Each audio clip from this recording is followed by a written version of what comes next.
Good morning, dear student. Hello, everyone. Welcome back to my YouTube channel Rahul UPSC math. तो dear student, आज के lecture में हम class 12th का exercise 7.5 की क्वेश्चंस को सॉल्व करेंगे। प्रीवियस लेक्चर में मैंने आपको क्वेश्चन नंबर 14 से 16 तक समझा लिए थे। आज के लेक्चर में बेसिकली क्वेश्चन नंबर 17 से स्टार्ट होंगी। Class 12th intermediate science set के जो बच्चे हैं उनमें उनका जो सिलेबस है mathematics class 12th second book चल रही थी कैलकुलस की। ठीक है, समाकलन टॉपिक का नाम है। समाकलन के अंतर्गत मैंने आपको एक्सरसाइज 7.5 के लगभग 1 से लेकर 16 तक के जितने भी क्वेश्चन थे, 1 से लेकर 16 तक जितने भी क्वेश्चन थे, सारे क्वेश्चन मैंने आपको समझा लिए हैं। तो डियर स्टूडेंट, आज के लेक्चर में हम एक्सरसाइज 7.5 का क्वेश्चन नंबर 17 से लेकर 22-23 तक सॉल्व करेंगे। तो आपको लेक्चर को ध्यान से देखना है, क्योंकि आज के लेक्चर में जो 2-3 क्वेश्चन है वो मोस्ट इंपॉर्टेंट है, वो कई बार रिपीट क्वेश्चन है। ठीक है, तो ये लेक्चर आपको बिल्कुल ध्यान से देखना है। प्रीवियस लेक्चर का वीडियो लिंक मैं डिस्क्रिप्शन बॉक्स में डाल दूंगा, आप वहां से इसको देख लेना। ठीक है, और सारी वीडियो आप वॉच कर लेना, बिल्कुल क्रम से वॉच करना है, सीरियल वाइज आपको सारी वीडियोज देखनी है, तभी आपको समझ में आएंगे सारे क्वेश्चन। ठीक है, तो सीक्वेंस में आपको सभी लेक्चर देख लेने हैं। तो डियर स्टूडेंट, आज हम लेक्चर को स्टार्ट करते हैं। तो सबसे पहले आप अपनी बुक निकाल लीजिएगा NCERT। टाइम वेस्ट ना करते हुए हम लेक्चर को आगे प्रोसीड करते हैं। चलो तो डियर स्टूडेंट, प्रीवियस लेक्चर में हमने क्वेश्चन नंबर 16 और 17 तक सॉल्व कर लिया था। 16 तक सॉल्व कर लिए थे। आज के लेक्चर में हम 17 को स्टार्ट करेंगे। तो question number 17 is most important है, वेरी इंपॉर्टेंट है। ठीक है, इस क्वेश्चन को आपको सही से प्रैक्टिस करनी है, कहीं एग्जाम्स में रिपीट है ये। ठीक है, देखिए क्लास 12th है, इंटीग्रेशन टॉपिक चल रहा है, एक्सरसाइज 7.5 चल रही है। तो dear student, question number 17 is very and most important. Class 12th के अंतर्गत जो एक्सरसाइज 7.5 के अंदर क्वेश्चन नंबर 17 है, ये मोस्ट एंड वेरी इंपॉर्टेंट है। तो सबसे पहले हम क्वेश्चन नंबर 17 से स्टार्टिंग करेंगे आज के लेक्चर की। तो आपको ध्यान से देखना, ये लेक्चर इंपॉर्टेंट होने वाला है, क्योंकि ये क्वेश्चन नंबर 17 है, ये कई साल के एग्जाम में रिपीट है। वेरी इंपॉर्टेंट, आप इस पर लिख ले। बोर्ड एग्जाम को देने से पहले आपको इस क्वेश्चन का रिवाइज जरूर करना है, एक बार इसको रिपीट करना है। ठीक है, क्योंकि ये क्वेश्चन मोस्ट इंपॉर्टेंट है। तो आप ध्यान दीजिएगा, क्वेश्चन नंबर 17 क्या लिखा गया है? cos x अपॉन 1 माइनस में sin x, 2 माइनस में sin x। ठीक है, और संकेत भी दे रखा है क्वेश्चन में कि sin x को t रखिएगा, यानी sin x को t पुट करना है। ठीक है, क्वेश्चन बिल्कुल सही कह रहा है कि अगर sin x को अगर हम t पुट कर लेते हैं तो ऊपर जो cos x dx होगा वो dt में चला जाएगा, और यहाँ से इस फंक्शन को पार्शियल फ्रैक्शन में तोड़ना बिल्कुल इजीली, मतलब आसान रहेगा, एकदम इजी रहेगा। ठीक है, तो यानी सबसे पहले क्या करेंगे, देखिए ध्यान से, ये क्वेश्चन अपने आप में वेरी इंपॉर्टेंट है। 2017, 2012 में और 2018 में ये क्वेश्चन रिपीट था, इस बात का आपको ध्यान में रखना है, इसीलिए इस क्वेश्चन को बिल्कुल सही से आपको सॉल्व करना है। ठीक है, चलो सबसे पहले क्या लिखना है, सॉल्यूशन लिखने के बाद जो हिंदी माध्यम वाले बच्चे हैं वो यहाँ पर हल लिख ले। उसके बाद देन लेट माना, हिंदी माध्यम वाले बच्चे माना लिखेंगे, माना i इज इक्वल टू, इस पर इंटीग्रेशन का सिंबल लगा ले, इंटीग्रेशन cos x 1 माइनस में sin x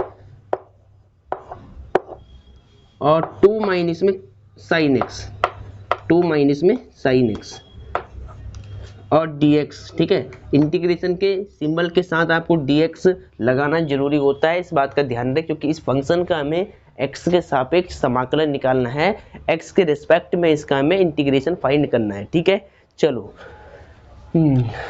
अब देखिए डियर स्टूडेंट, यदि अगर मैं sin x को t पुट कर लेता हूँ, लेट कर लेता हूँ कि sin x is equal to t, और इसका अगर अवकलन निकालता हूँ, डेरिवेटिव निकालता हूँ, तो मुझे क्या मिलेगा, cos x dx मिल जाएगा। यानी इसका अवकलन ऊपर दे रखा है तो इसको हम t मान सकते हैं, और फिर इस फंक्शन को पार्शियल फ्रैक्शन में तोड़ना थोड़ा आसान रहेगा। ठीक है, तो देखिए पहले ध्यान से मैं क्या करूँगा, लेट या पुट लेट माना,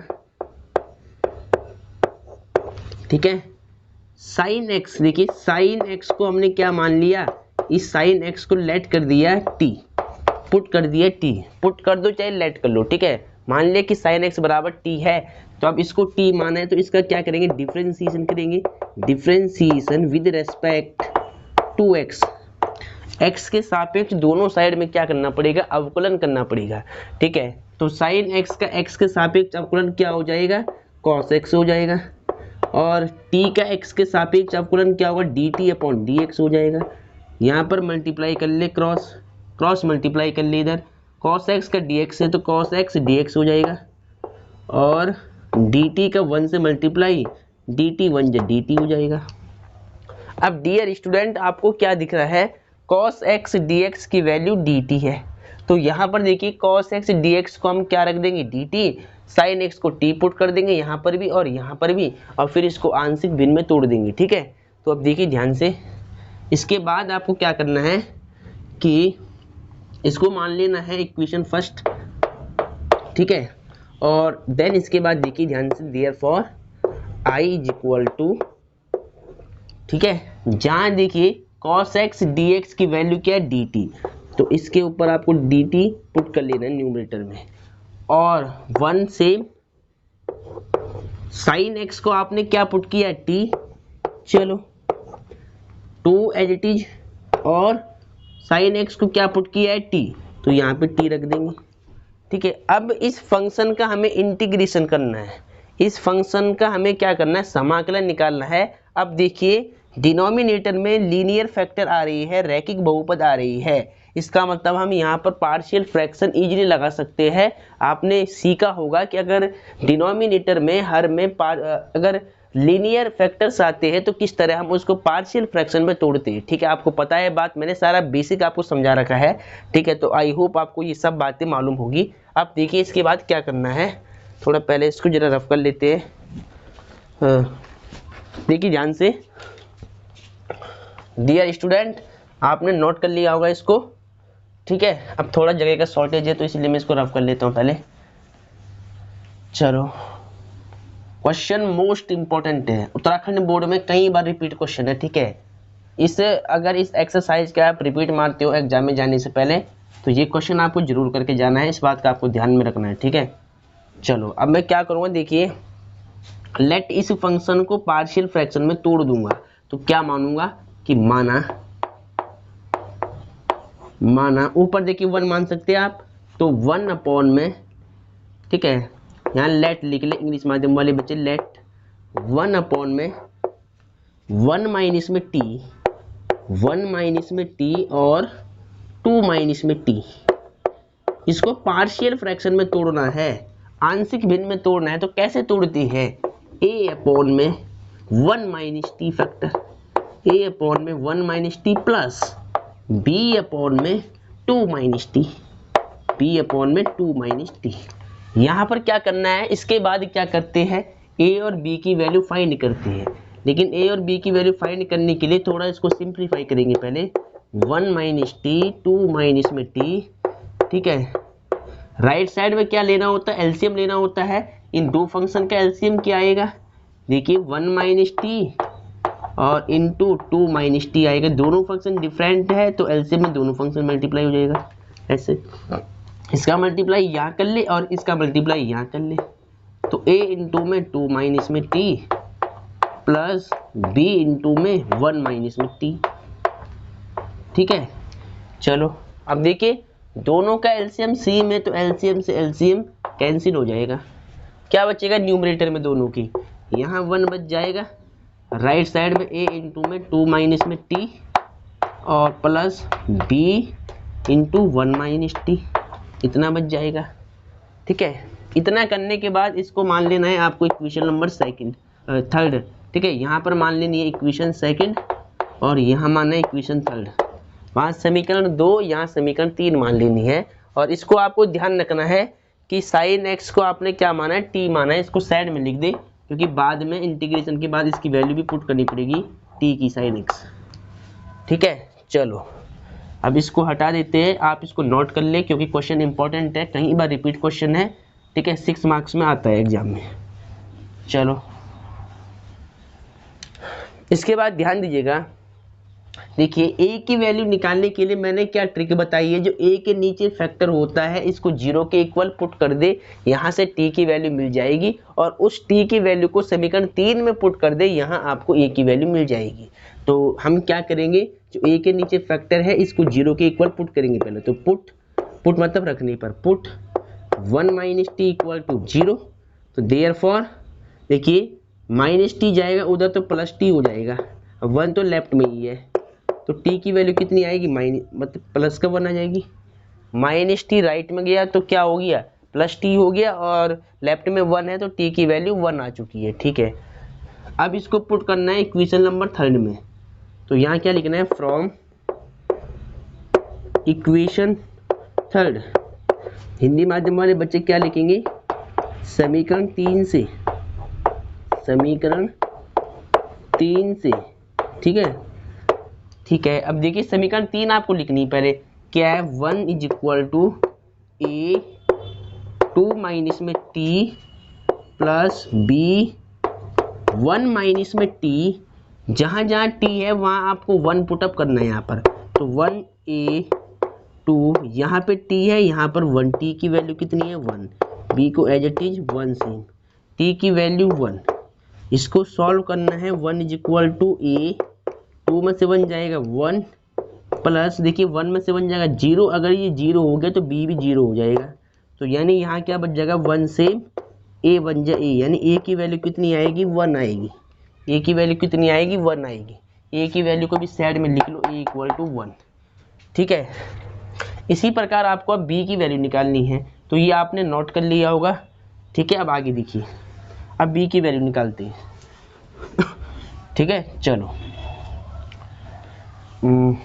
अब देखिए बी की वैल्यू निकालने के लिए मैं क्या करूंगा, जो बी के नीचे फैक्टर है इसको 0 के इक्वल पुट कर दूंगा, यहाँ से टी की वैल्यू निकालूंगा, समीकरण 3 में रखूंगा, तो यहाँ से बी की वैल्यू मिल जाएगी। देखिए put 2 minus T is equal to 0, तो देयरफॉर माइनस टी राइट में जाएगा तो प्लस टी हो जाएगा, 2 इक्वल टू टी, यानी टी की वैल्यू कितनी बच जाएगी, 2 बच जाएगी। टी की वैल्यू कितनी आएगी, 2 आएगी। इसको पुट करना है इक्वेशन 3 में, तो यहाँ क्या लिखना पड़ेगा फिर दोबारा, फ्रॉम इक्वेशन 3। ठीक है, समीकरण, हिंदी माध्यम वाले बच्चे क्या लिखेंगे, समीकरण 3 से, क्या लिखेंगे, समीकरण 3 से। समीकरण 3 क्या है, इसको फिर दोबारा लिख ले, ए इक्वल टू 1 2 माइनस में टी प्लस बी और 1 माइनस में टी। अब देखिए जहाँ जहाँ टी है वहाँ आपको 2 पुट करना है, तो 1 a 2, यहाँ टी है तो यहाँ 2 प्लस बी 1, यहाँ टी है, टी की वैल्यू 2। ठीक है, सॉल्व कर ले, 2 में से 2 जाएगा 0, तो ए, अगर ये 0 हो गया तो ए भी 0 हो जाएगा, मल्टीप्लाई करते ही, प्लस बी माइनस 2 में से 1 जाएगा तो माइनस का 1 बच जाएगा, तो 1 इक्वल टू कितना आएगा, प्लस माइनस माइनस, माइनस का बी हो जाएगा। अब देयरफॉर माइनस, देखिए दोनों साइड में अगर माइनस से इंटू करते तो ये माइनस कहाँ पर आएगा, -1 पर ट्रांसफर हो जाएगा, तो b इक्वल टू -1, बी की वैल्यू कितनी आएगी, -1, बी की वैल्यू भी साइड में लिख दे आप -1। ठीक है, चलो अब इसके बाद क्या करना है, a और b की वैल्यू समीकरण 2 में पुट करनी है, यहाँ पर पुट करनी है, और फिर इसका समाकलन निकालना है, इंटीग्रेशन फाइंड करना है। ठीक है, चलो इसको पहले रफ कर लेते हैं थोड़ा सा। डियर स्टूडेंट, थोड़ा ये डस्टर में धूल हो रही है इसलिए इससे करना पड़ रहा है। चलो अब देखिए आगे, इसके बाद आपको क्या लिखना है, देखिए मैं यहीं पे लिख लेता हूँ, ये a और b की वैल्यू निकालने के बाद आपको लिखना है, यहाँ ऊपर सबसे पहले क्या लिखना है, फ्रॉम इक्वेशन नंबर 2, हिंदी में क्या लिखोगे, समीकरण 2 से, समीकरण 2 से आपको लिख देना है पहले। ठीक है, फिर समीकरण 2 से लिखने के बाद इसके नीचे यहाँ पर आपको ये समीकरण 2 लिख देनी है। ठीक है, ये समीकरण 2 है। चलो ये 2 हमने पहले मान रखी है, अब इसको मैं दोबारा लिख रहा हूँ, तो समीकरण 2 हटा दी मैंने। ठीक है, तो क्या करना है, जो समीकरण 2 लिखी थी नीचे हमने ये वाली, इसको क्या करना है, पहले लिखना है फ्रॉम इक्वेशन नंबर सेकंड समीकरण 2 से, फिर ये समीकरण लिख देनी है। ठीक है, अब देखिए इसके बाद आपको क्या करना है, ध्यान दीजिएगा, 1 अपॉन में 1 माइनस में टी, 2 माइनस में टी, जहाँ जहाँ देखिए जहाँ जहाँ ए है वहाँ आपको 1 पुट करना है ए की वैल्यू, और जहाँ बी है वहाँ बी की वैल्यू पुट करनी है। बी की वैल्यू माइनस का 1 है, अपॉन में क्या है 2 माइनस में टी है। ठीक है, इसको थोड़ा सिंप्लीफाई कर ले, 1 अपॉन में 1 माइनस में टी, 2 माइनस में टी इज इक्वल टू, देखिए यहाँ पर 1 अपॉन 1 माइनस टी को एज इट इज रख दिया, प्लस माइनस माइनस कर दिया, 1 अपॉन में 2 माइनस में टी। ठीक है, इतना करने के बाद अब दोनों साइड आपको इंटीग्रेशन लेना पड़ेगा। ठीक है, यानी समाकलन करना पड़ेगा। तो यहाँ आप लिख सकते हैं टेकिंग इंटीग्रेशन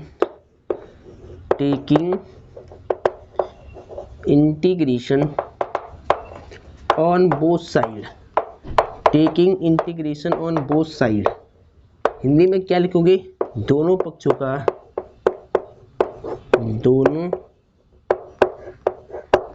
का समाकलन करने पर, दोनों पक्षों का समाकलन करने पर। ठीक है, लिख देना आप, मैंने लिख भी दिया है, कोई दिक्कत नहीं है। ठीक है, दोनों साइड में इंटीग्रेशन लगा ले आप, 1 अपॉन 1 माइनस में टी और 2 माइनस में T equal to integration of 1 upon 1 minus में टी, और माइनस यहाँ पर भी देखिए 1 इंटीग्रेशन 1 अपॉन 2 माइनस में टी, और देखिए यहाँ पर इंटीग्रेशन लगा तो डी टी, क्योंकि ये फंक्शन टी का है तो डी टी आपको जरूर लगाना है, ध्यान रहे, क्योंकि यहाँ पे टी के सापेक्ष हम क्या करेंगे, समाकलन करेंगे। ठीक है, चलो अब देखिए सीधा, अगर आपको थोड़ा इसको और सिंप्लीफाई करके लिखना है तो आप और सिंप्लीफाई करके भी लिख सकते हैं। कैसे, देखिए ध्यान से, मैं नीचे से क्या कर रहा हूँ, माइनस ले रहा हूँ कॉमन, तो जब ये माइनस बाहर कॉमन आएगा तो ये क्या बन जाएगी कंडीशन, ये टी हो जाएगा तुम्हारा प्लस और 1 हो जाएगा माइनस। तो मैंने क्या किया, मैंने हर में से दोनों साइड में क्या करूँगा, हर में से लूँगा माइनस कॉमन, इससे जो वेरिएबल होगा मेरा वो क्या बन जाएगा, प्लस बन जाएगा। ठीक है, तो मैंने ये यहाँ से माइनस कॉमन लिया तो माइनस का टी क्या हो गया, प्लस क्या हो गया, इसको पहले लिख दिया, प्लस का 1 माइनस का 1 हो गया। सिमिलरली यहाँ पर देखिए माइनस कॉमन लूँगा, यहाँ पर भी जब ये माइनस बाहर कॉमन आएगा तो माइनस माइनस प्लस हो जाएगा, और डी टी यहाँ लिख दिया पहले इंटीग्रेशन। देखिए यहाँ से माइनस कॉमन लूँगा तो minus minus plus 1 upon minus का टी प्लस का टी हो जाएगा, और प्लस का 2 माइनस का 2 हो जाएगा, और डी टी। अब देखिए, अब इसका समाकलन आपको निकालना है। ठीक है, तो इसके बाद ऊपर देखिए आप, इधर आपको सीक्वेंस में समझा रहा हूँ ताकि आपको दिक्कत ना रहे। अगर मैं चाहता तो इसका इंटीग्रेशन सीधा निकाल सकता था बिना माइनस कॉमन लिए, फिर हमें क्या करना पड़ता है, फिर हमें जो टी का गुणांक होता है उससे हमें भाग करना पड़ता है। तो टी का गुणांक -1 आता है, फिर -1 से भाग देते। इससे बड़े मैंने क्या कर दिया, माइनस कॉमन लिया है। ठीक है, ध्यान रखना, यहाँ से क्या किया है मैंने, दोनों के हर से मैंने माइनस क्या लिया है, कॉमन लिया है। ठीक है, 1 अपॉन में 1 माइनस में टी और 2 माइनस में टी डी टी। ठीक है, यहाँ देखिए, यहाँ ध्यान क्या देना है, माइनस तो सेम है, 1 अपॉन में टी माइनस वन को माइंड में मान लो कि x है, तो 1 अपॉन एक्स का इंटीग्रेशन क्या होता है, लॉग मोड x होता है। तो 1 अपॉन टी माइनस वन का क्या होगा, लॉग मोड टी माइनस में 1।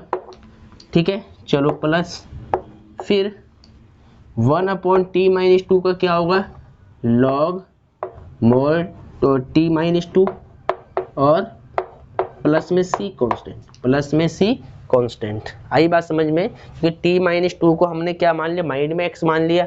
आपको मालूम है कि 1 अपॉन एक्स का इंटीग्रेशन क्या होता है, लॉग मोड x होता है। तो 1 अपॉन 2 माइनस टी का क्या हो जाएगा, लॉग मोड t माइनस 2 हो जाएगा, प्लस में c कांस्टेंट।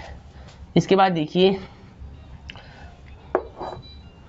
dt की वैल्यू आपने क्या रखी थी, आपने क्या किया था स्टार्टिंग में, आपको याद होगा आपने जब साइन x का निकाला था अवकलन, तो sine X D X equal to D T आपको मिला था, मतलब कॉस एक्स मिला था, cos X D X equal to D T आपको मिला था। अगर आपको याद होगा तो मैं अब क्या करूँगा, डी टी की वैल्यू ये रख दूंगा, डी टी की वैल्यू क्या रख दूंगा यहाँ पर ऊपर कॉस एक्स और डी एक्स रख दूंगा डी टी की वैल्यू, ठीक है। ये 1 मैंने सेम रख दिया। अगर आपको याद होगा जब साइन एक्स को टी माना था और इसका अवकलन हमने ज्ञात किया था तो हमें क्या मिला था, ये मिला था, ये पूरा मिला था।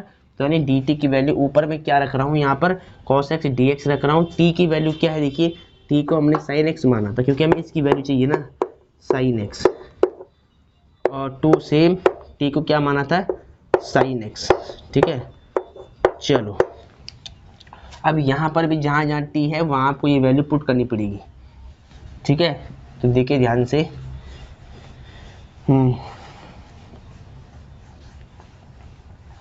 ध्यान से देखिए, माइनस को सेम रख दिया मैंने, टी है जहाँ टी है वहाँ आपको साइन एक्स रखना है, तो साइन एक्स माइनस में 1, फिर प्लस लॉग, यहाँ पर भी टी है, यहाँ पर भी आपको साइन एक्स रखना पड़ेगा, माइनस में 2 प्लस में सी कांस्टेंट, ठीक है।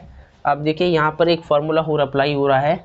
अगर इसको आप मान ले लॉग ए माइनस लॉग बी, तो लॉग ए अपॉन बी का फार्मूला यहाँ अप्लाई हो जाएगा, तो ठीक है। तो यहाँ ये फार्मूला अप्लाई करने के लिए देखिए इस फंक्शन को हमने क्या माना था, स्टार्टिंग में आई माना था। अगर आपको याद होगा तो इस फंक्शन को हमने आई माना था, तो यहाँ आप आई लिख ले।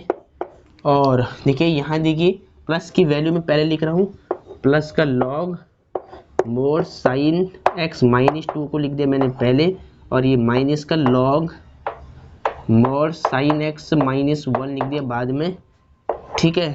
1 ही मोड है, ठीक है, 1 फिर मोड, फिर प्लस का सी लिख दिया मैंने अंत में।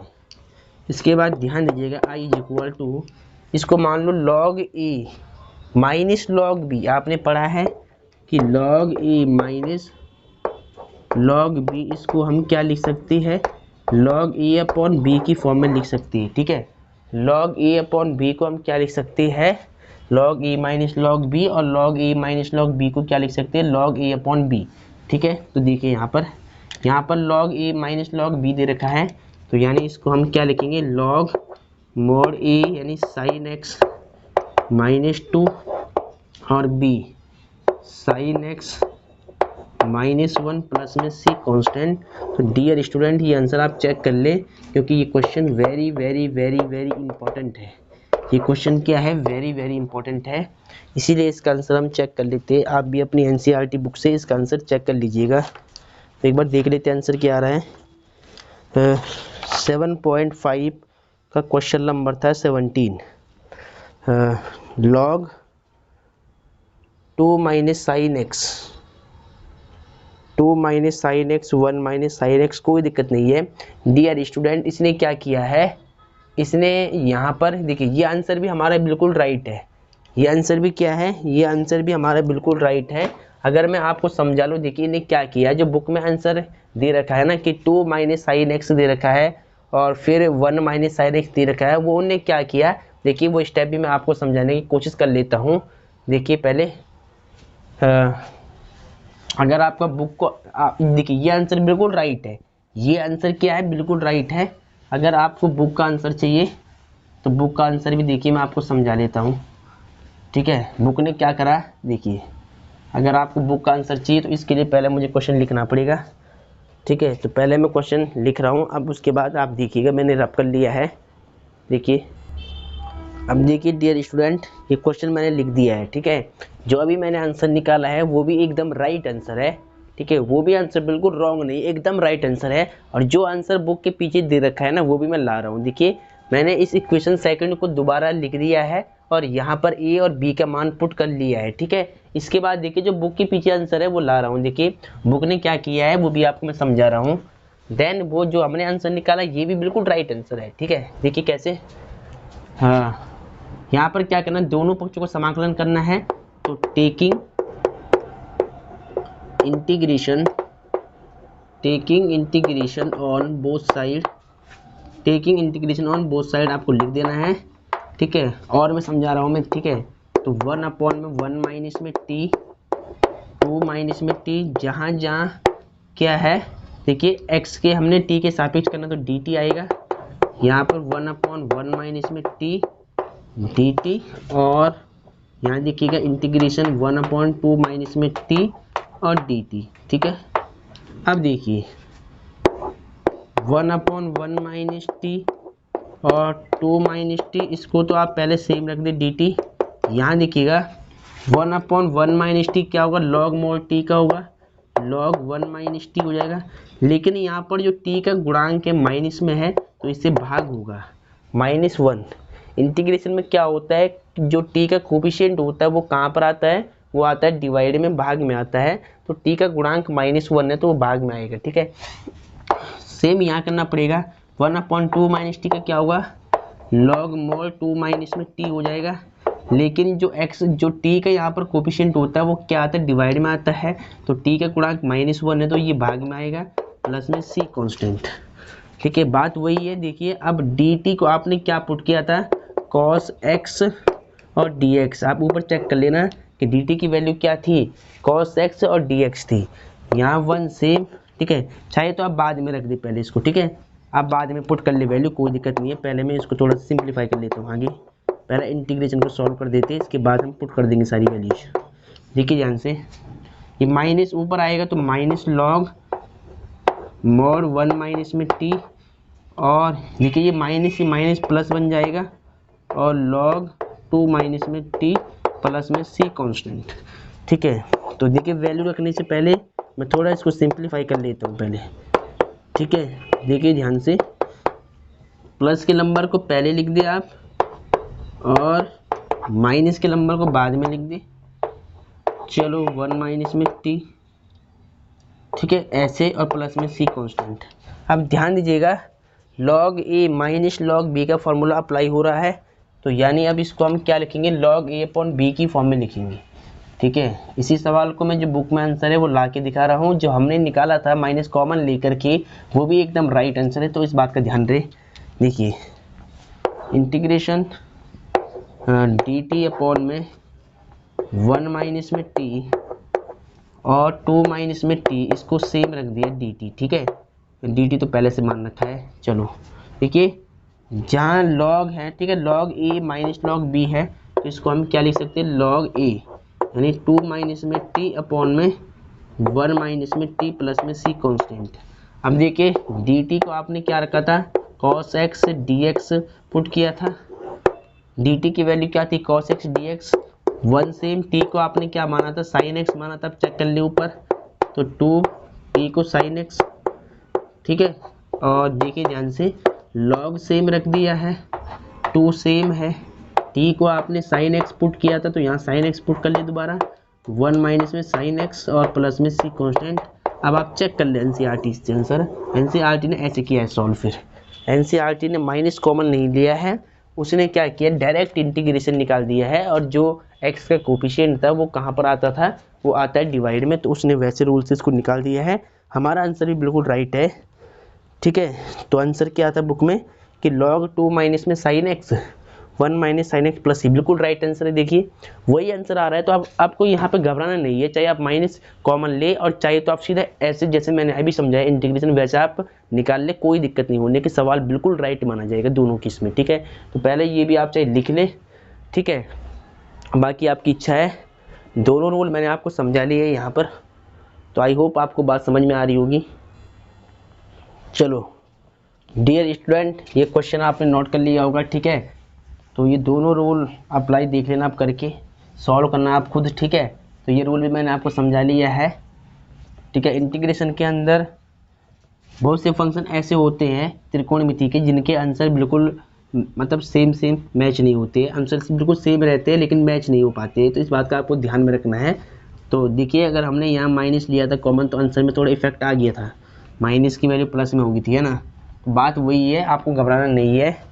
ठीक है, आपको रिपीट मारना है क्वेश्चन के बिल्कुल सही से, दोनों रूल बिल्कुल राइट है।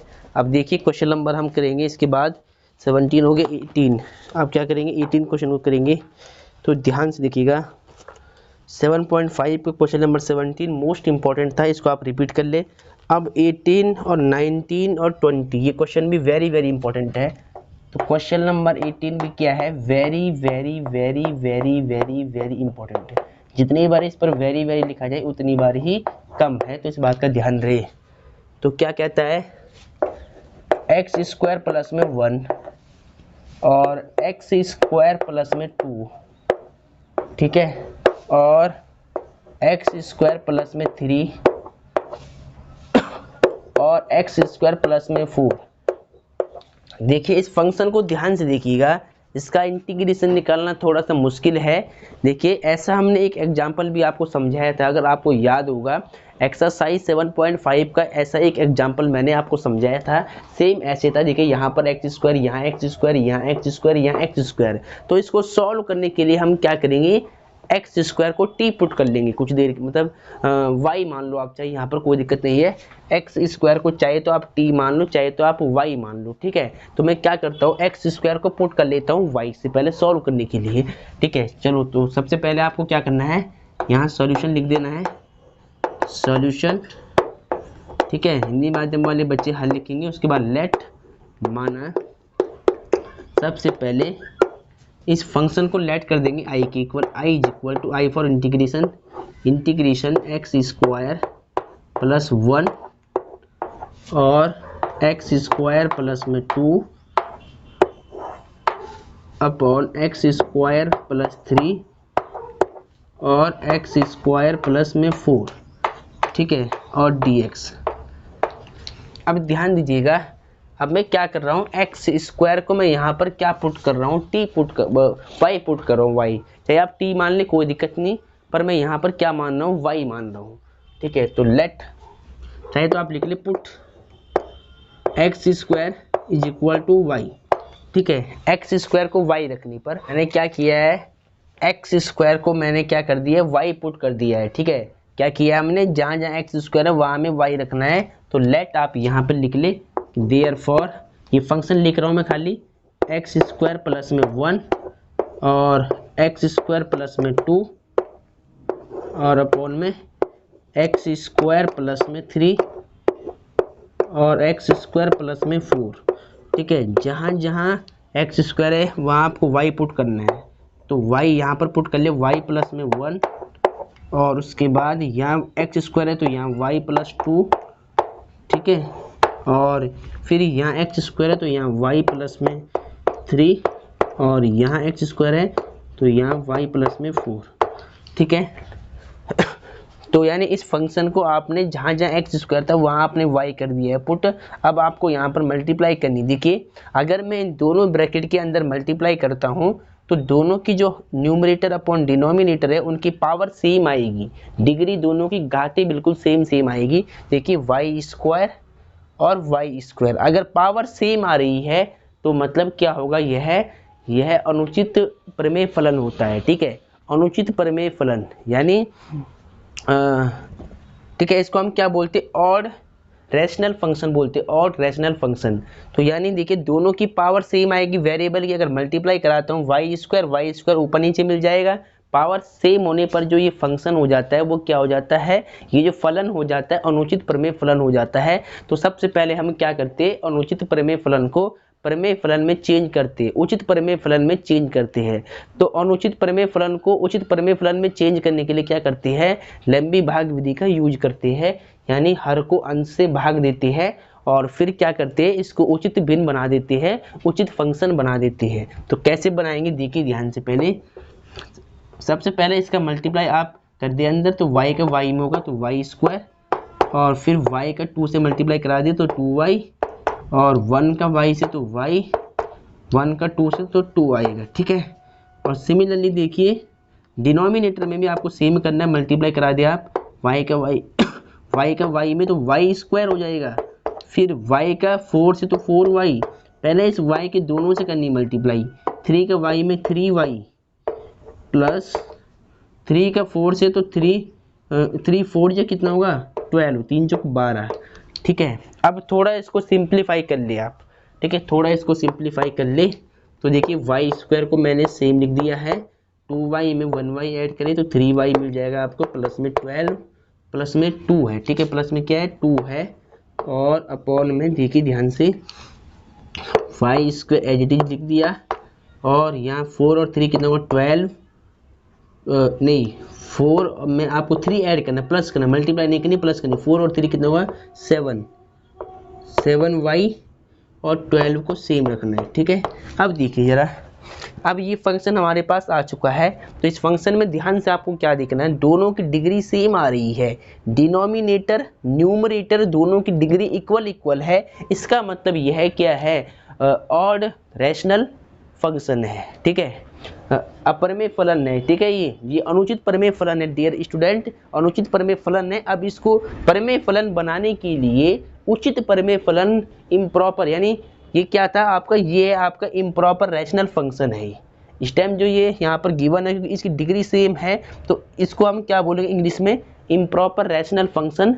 तो इसको हमें क्या बनाना पड़ेगा, प्रॉपर रैशनल फंक्शन में चेंज करने के लिए क्या करते हैं, उचित परमेय फलन में चेंज करने के लिए हम क्या करते हैं dear student, long division method का यूज करते हैं और फिर इसको क्या करते हैं, प्रॉपर रैशनल फंक्शन में चेंज कर देते हैं। तो देखिए उसको चेंज करने के लिए पहले मैं क्या करूँगा, डिनोमिनेटर को न्यूमरेटर से क्या करेंगे, डिवाइड करा देंगे, भाग करा देंगे, ठीक है। तो इसको आपको लिख देना है, आपने लिख लिया होगा, इसको आप इक्वेशन फर्स्ट मान ले, ठीक है। चलो इसके बाद आगे देखिएगा, क्वेश्चन इंपॉर्टेंट है ये।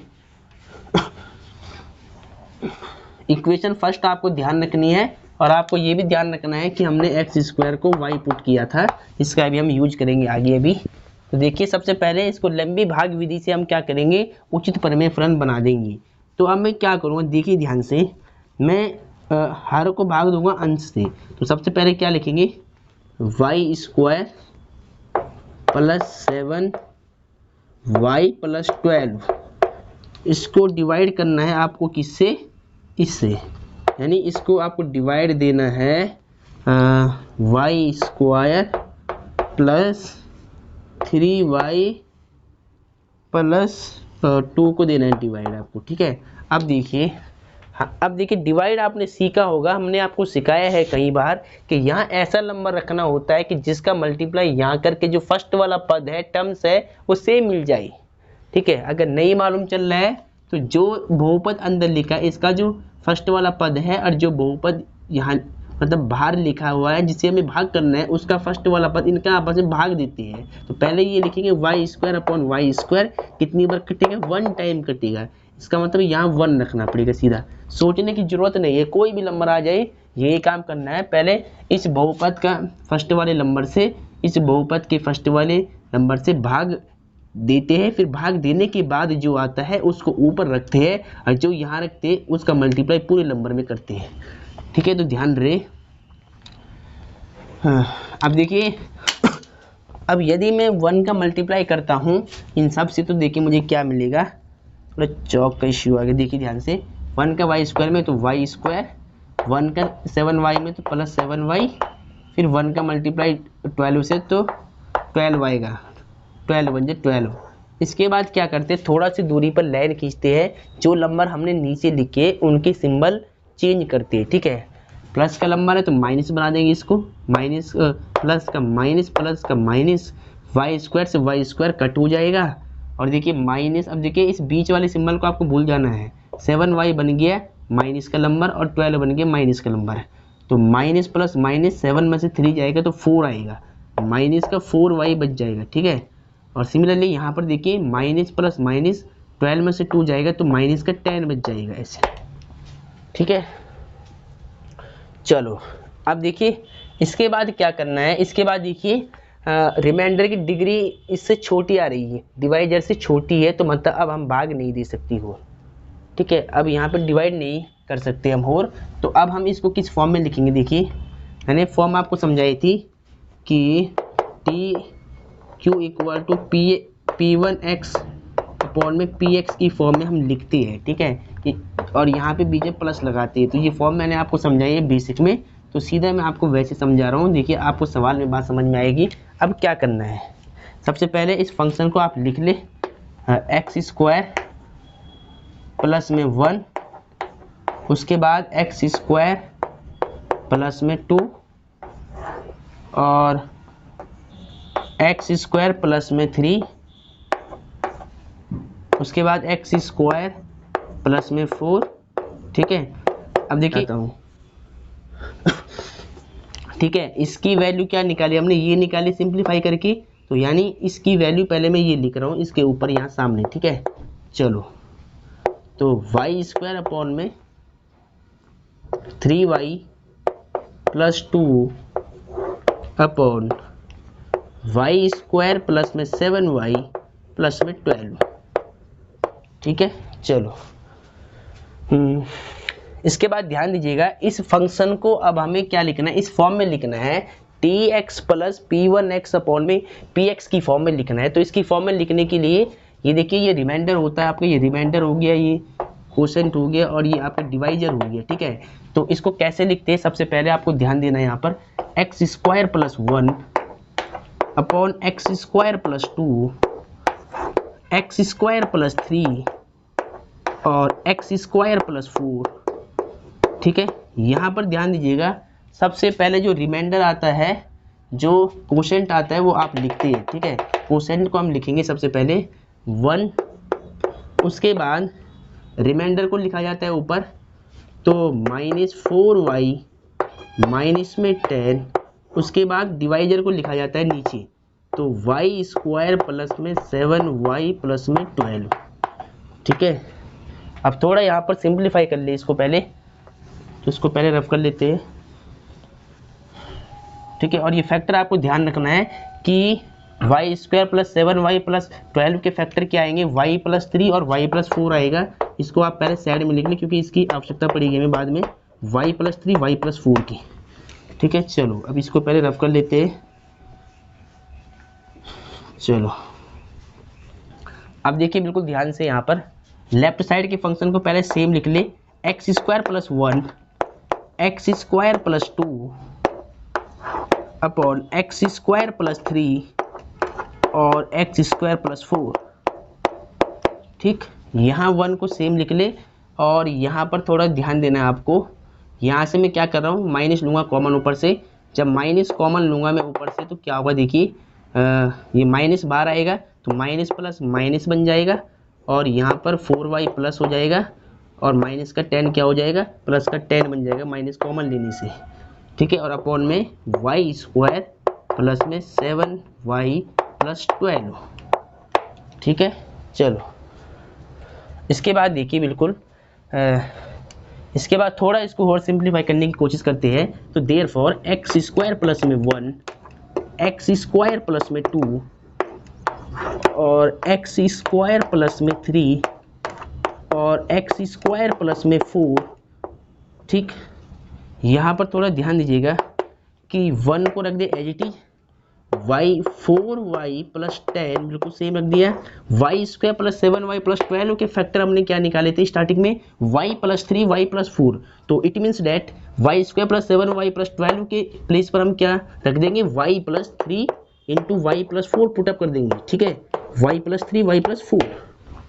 चलो अब इसके बाद क्या करेंगे, देखिए ध्यान से, इस फंक्शन की वैल्यू हमने क्या निकाली, ये निकाल ली। ठीक है, अब हमें इंटीग्रेशन फाइंड करना है दोनों का। ठीक है, तो बाद में करना है। ठीक है, पहले देखिए हम क्या करेंगे, यहाँ पर इसको पार्शियल फ्रैक्शन में तोड़ देते हैं इस फंक्शन को, लेट इसको। ठीक है, तो देखिए यहाँ पर आपको ध्यान क्या देना है, इस वाले फंक्शन का जब इंटीग्रेशन में निकालूंगा ना, तो इसको पहले मुझे पार्शियल फ्रैक्शन में आंशिक भिन्न में तोड़ना पड़ेगा। तो पहले लिख लेते हैं लेट माना, इसको आप यहीं पर छोड़ दे पहले, इसके बाद लिख ले आप लेट माना 4y प्लस में 10 4y। ठीक है, माइनस कॉमन लिया तो क्या हुआ, यहाँ पर 4y प्लस में 10 हो गया अपॉन y प्लस 3 और y प्लस 4। इसको मुझे बाई पार्शियल फ्रैक्शन से ब्रेक करना है। किससे ब्रेक करना है, बाई पार्शियल फ्रैक्शन, आंशिक भिन्न से तोड़ना है। तो कैसे तोड़ूंगा, ऊपर कांस्टेंट a मान लूँगा y प्लस 3, फिर b मान करके y प्लस में 4। ठीक है, तो यहाँ पर क्या आएगा, 4y प्लस में 10 अपॉन में y प्लस में 3 y प्लस में 4। राइट साइड में एलसीएम ले लीजिएगा, एलसीएम कितना आएगा, y प्लस 3 और y प्लस 4। ठीक है, दोनों फैक्टर डिफरेंट है, इसका मल्टीप्लाई यहाँ कर ले, a y plus 4 plus b y plus में 3 यहाँ से एलसीएम कट हो जाएगा, ठीक है। और इसकी वैल्यू आप ध्यान में रखिए, इस फंक्शन की वैल्यू, ठीक है। इस फंक्शन की वैल्यू मैं साइड में लिखता हूँ कि 1 माइनस में एक्स स्क्वायर, 1 माइनस में 4y प्लस में 12 अपॉन में y प्लस में 3 और y प्लस में 4, ठीक है। चलो इसकी वैल्यू मैंने पहले साइड में लिख दिया है, इसको मैं हटा रहा हूँ अब डियर स्टूडेंट, इसके बाद देखिए 4y प्लस में 10 इक्वल टू a, इसको मान लेना है आपको इक्वेशन नंबर सेकंड, ठीक है। तो 4y plus 10 equal to a, यहाँ पर क्या बचेगा y प्लस 4 प्लस में b y प्लस में 3। अब ध्यान दें यहाँ पर इसको इक्वेशन नंबर थर्ड मान ले और यहाँ से आपको वैल्यू निकालनी है, पहले a b की वैल्यू निकालनी है, ठीक है। तो अब आपको ध्यान क्या देना है, देखिए बिल्कुल ध्यान से, बिल्कुल कि देखिए a की वैल्यू निकालने के लिए जो a के नीचे फैक्टर है इसको पहले पुट कर ले 0 के इक्वल। तो put y plus 3 equal to 0, यहाँ से y की वैल्यू कितनी आएगी माइनस का 3 आएगी। अब इस इक्वेशन थर्ड में जहाँ जहाँ y है वहाँ -3 पुट कर ले, तो 4 इंटू में देयरफॉर मैं सीधा यहाँ पे रख रहा हूँ y के प्लेस पर -3 प्लस में 10 a सेम y के प्लेस पर -3 प्लस 4 प्लस b y के प्लेस पर -3 प्लस में 3, ठीक है। ध्यान दीजिएगा 4 3 या 12 माइनस का 12 प्लस में 10 और यहाँ कितना होगा 1 और यहाँ पर देखिए 3 में 3 जाएगा 0, तो ये 0 तो ये पूरा b भी 0 हो जाएगा। उसके बाद यहाँ देखिएगा 12 में से 10 जाएगा माइनस प्लस माइनस, तो 2 आएगा माइनस का 2 इक्वल टू यहाँ a बच जाएगा, a की वैल्यू कितनी आएगी माइनस का 2 आएगी। इसको भी साइड में लिख ले, a की वैल्यू आपने क्या निकाली है, इसको पहले हटा देते हैं। चलो एक्स स्क्वायर को आपने y माना है, इसको भी याद रख ले, a की वैल्यू आपने निकाली है माइनस का 2, ठीक है। चलो अब b की वैल्यू और निकालनी है, तो b की वैल्यू निकालने के लिए आपको दोबारा क्या लिखना पड़ेगा कि पुट b के नीचे वाला factor y plus 4 equal to 0, therefore y की वैल्यू माइनस का 4 आएगी। इसको पुट करना है देयरफॉर इक्वेशन नंबर थर्ड में, तो फ्रॉम इक्वेशन नंबर थर्ड जहाँ जहाँ y है वहाँ माइनस का 4 पुट कर ले आप, प्लस में 10 a y की वैल्यू -4 प्लस में 4 सेम प्लस b y की प्लेस पर -4 प्लस में 3, इसको सॉल्व कर ले 4 4 16 माइनस का 16 हो जाएगा, प्लस का 10 इक्वल टू 4 में से 4 जाएगा 0 प्लस b, देखिए माइनस प्लस माइनस 4 में 3 जाएगा तो माइनस का 1, तो यानी माइनस प्लस माइनस 16 में से 10 माइनस करो तो माइनस का 6 इक्वल टू कितना आएगा माइनस का b आएगा। अब माइनस से माइनस कट हो जाएगा तो b की वैल्यू कितनी आएगी 6 आएगी, ठीक है। तो b की वैल्यू भी हमने निकाल दी है। अब पहले आप इसको नोट कर ले, इसको नोट डाउन कर ले, पहले आप इसको पहले सभी बच्चे लिख ले तुरंत। चलो तो डियर स्टूडेंट सभी ने लिख लिया होगा। अब देखिए ध्यान से, a और b की वैल्यू हमने निकाल दी है। अब इसको रफ कर लो आप, ठीक है। चलो इसके बाद देखिए आपको क्या करना है, इसके बाद आपको a और b की वैल्यू पुट करनी है इक्वेशन नंबर सेकंड में, ठीक है। तो इस फंक्शन को आप ध्यान रखना, तो देखिए बिल्कुल ध्यान से।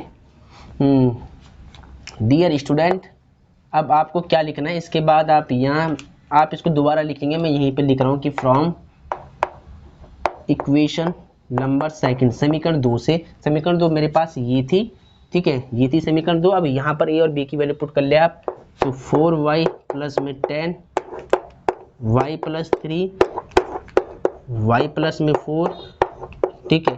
a की वैल्यू कितनी आई माइनस का 2 अपॉन y प्लस 3 और b की वैल्यू क्या आई प्लस का 6 अपॉन y प्लस में 4, ठीक है।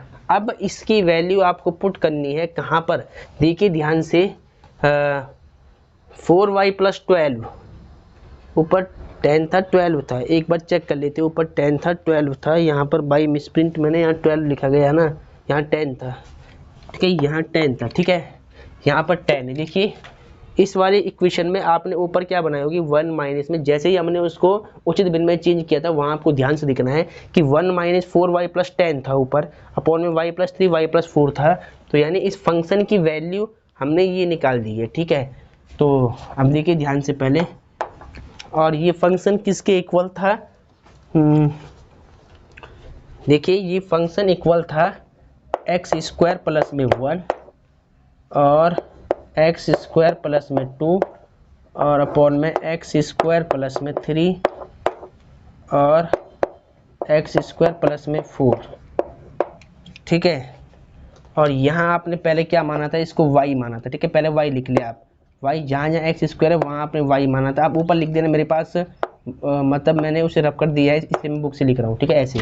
तो इसकी वैल्यू आप, इस फंक्शन को आपने किस में तोड़ा था, इसको तोड़ा था 1, जब आपने उचित भिन्न में चेंज किया था तो 1 माइनस कॉमन लेकर के 4y प्लस में 10 अपॉन में y प्लस 3 y प्लस 4, इस फॉर्म में आपने इसको तोड़ा था, ठीक है। अगर आपको याद होगा तो अब ध्यान दीजिएगा मेरी बात पर, यहाँ पर, ठीक है। यहाँ पे आपको लिखना है कि चूंकि देयरफॉर लगा के आप पहले ये लिख दे, ये फंक्शन आपको दोबारा लिखना है और 1 सेम लिखना है। 4y plus 10 upon y plus 3 y plus 4, इसकी वैल्यू आपने क्या निकाली, ये निकाली। अब ये आपको पुट करनी है यहाँ पर, ठीक है। क्या निकाला आपने, इसकी वैल्यू, देखिए इसकी वैल्यू आपने ये निकाली, इसको रख दी -2 अपॉन में y प्लस 3, उसके बाद प्लस 6 अपॉन में y प्लस 4, ऐसे, ठीक है।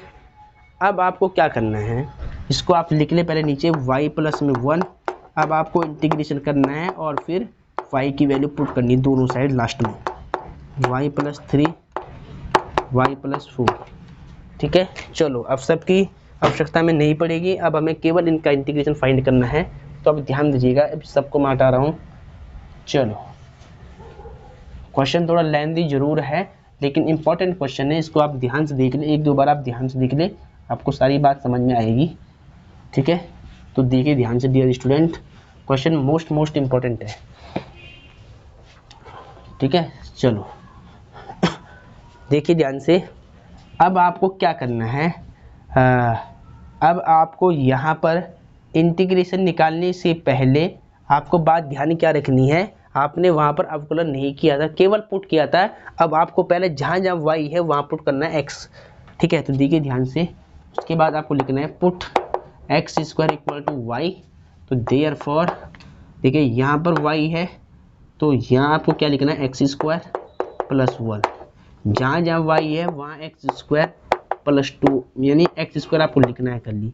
y है तो एक्स स्क्वायर, y को हमने क्या माना था, एक्स स्क्वायर 3, y है तो एक्स स्क्वायर प्लस में 4, ठीक है। यहाँ ध्यान दीजिएगा 1 माइनस में ब्रैकेट के अंदर -2 सेम रख दिया, यहाँ y है तो यहाँ एक्स स्क्वायर आएगा प्लस में 3, और फिर उसके बाद 6 अपॉन में यहाँ y है तो एक्स स्क्वायर प्लस में 4, ठीक है। अब आपको इंटीग्रेशन लगाना है सीधे यहाँ पर, ठीक है। चलो अब थोड़ा पहले आप इसको सिंप्लीफाई कर ले एक बार। देखिए एक्स स्क्वायर प्लस 1 और x square plus 2 upon x square plus 3 और एक्स स्क्वायर प्लस 4, इसको मैंने सेम रख दिया है। यहाँ पर ध्यान दीजिएगा डियर स्टूडेंट, 1 माइनस का मल्टीप्लाई कर ले अंदर, तो माइनस माइनस प्लस का 2 हो जाएगा, ये माइनस माइनस प्लस का 2, ठीक है। तो यानी यहाँ पर आपको ध्यान क्या रखना है, इस माइनस का मुझे इनटू करना, तो ये माइनस माइनस प्लस बन जाएगा, प्लस का 2 अपॉन में एक्स स्क्वायर प्लस 3 और माइनस प्लस ये माइनस बन जाएगा 6 अपॉन में एक्स स्क्वायर प्लस में 4, ऐसे, ठीक है। अब थोड़ा इसको अच्छे रूप में लिख ले, इंटीग्रेशन करने से पहले इसको थोड़ा अच्छे रूप में लिख ले, ताकि इंटीग्रेशन की फॉर्म आपको दिख जाए क्लियर, ठीक है। लेफ्ट साइड को बिल्कुल सेम लिख दिया, राइट में देखिए 1 प्लस में 2 सेम, इस एक्स स्क्वायर को सेम लिख दिया है। इस 3 को हम क्या लिख सकते हैं, √3 का स्क्वायर, इस √3 को क्या लिखना पड़ेगा, √3 का स्क्वायर, और फिर -6 एक्स स्क्वायर, सेम इस 4 को लिखना पड़ेगा 2 का स्क्वायर, ठीक है। अब क्या करेंगे, दोनों साइड इंटीग्रेशन कर देंगे, तो टेकिंग इंटीग्रेशन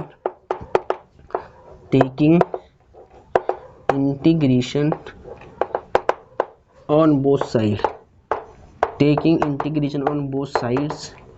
तो ध्यान दीजिएगा दोनों साइड आपको इंटीग्रेशन करना है। तो इंटीग्रेशन एक्स स्क्वायर प्लस में 1 और एक्स स्क्वायर प्लस में 2,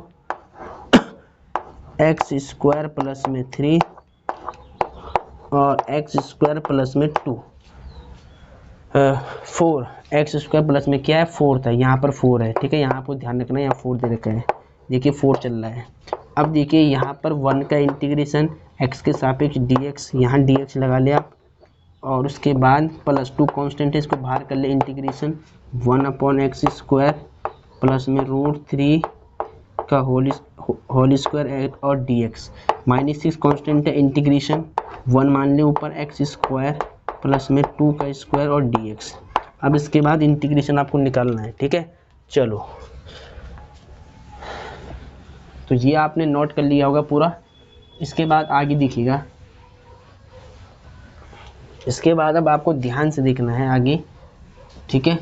चलो इसको पहले ऊपर लिख लिया आप लेफ्ट साइड को, इंटीग्रेशन एक्स स्क्वायर प्लस में 1, एक्स स्क्वायर प्लस में 2, ठीक है, एक्स स्क्वायर प्लस में 3 और एक्स स्क्वायर प्लस में 4, ठीक है।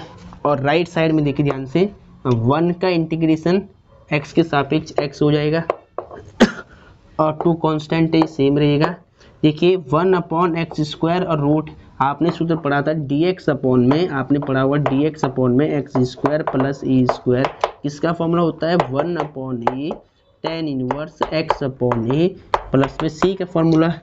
तो देखिए 1/a की वैल्यू क्या √3, तो 1/a tan इनवर्स x क्या है, x तो यहाँ x ही है, x अपॉन में a क्या √3, ठीक है। चलो फिर सेम यहाँ पर लगेगा -6 same dx x square plus a square, तो 1/a, a क्या है 2 tan इनवर्स x क्या है x ही है, x अपॉन a प्लस में c कांस्टेंट, ठीक है। अब थोड़ा इसको सिंप्लीफाई करके लिख ले आप, चलो, और फिर आपका आंसर आ जाएगा डायरेक्टली। तो ध्यान दीजिएगा यहाँ dx था, इस फंक्शन को आपने क्या माना है i माना है, स्टार्टिंग में इसको आप i लिख ले, ठीक है। और यहाँ देखिए x प्लस में 2 का मल्टीप्लाई कर ले 2/3 √3 tan इनवर्स और x अपॉन में √3, और यहाँ देखिए 2 1 जा 2 2 3 जा 6 माइनस का 3 tan इनवर्स x अपॉन में 2 प्लस में c कांस्टेंट, ठीक है। अब आप इसको चेक कर ले, पहले एनसीईआरटी बुक से इसका आंसर मैच कर ले आप, ठीक है। एक बार चेक कर लेते हैं, क्वेश्चन इंपॉर्टेंट था बहुत ज़्यादा, ठीक है। तो इसको आपको सही से नोट करना है, तो एक बार इसका आंसर चेक कर लिया जाए। डियर स्टूडेंट x प्लस में 2/√3 tan inverse x upon √3 -3 tan inverse x upon 2 plus, बिल्कुल राइट आंसर है, एकदम इमेजिंग आंसर है, राइट आंसर है। और इसी प्रकार से आपको बोर्ड एग्जाम में क्वेश्चन सॉल्व करना है।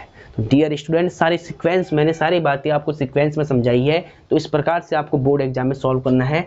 ये question very very very very important था, इसकी प्रैक्टिस आपको बिल्कुल सही से कर लेनी है, ठीक है। अगर आपको लेक्चर पसंद आता हो तो लेक्चर को लाइक सब्सक्राइब शेयर जरूर कीजिएगा। तो अब मिलते हैं नेक्स्ट वीडियो में और मोस्ट इंपॉर्टेंट क्वेश्चन के साथ मिलेंगे। तब तक आप ये सवाल, जितने भी सवाल मैंने समझाए हैं, इसको रिपीट कर लेना। क्वेश्चन नंबर 17 और ये 18 क्वेश्चन अपने में मोस्ट इंपॉर्टेंट क्वेश्चन है, कई बार में रिपीट है। तो अब लेक्चर को समाप्त करते हैं। जय हिंद, जय भारत, वंदे मातरम।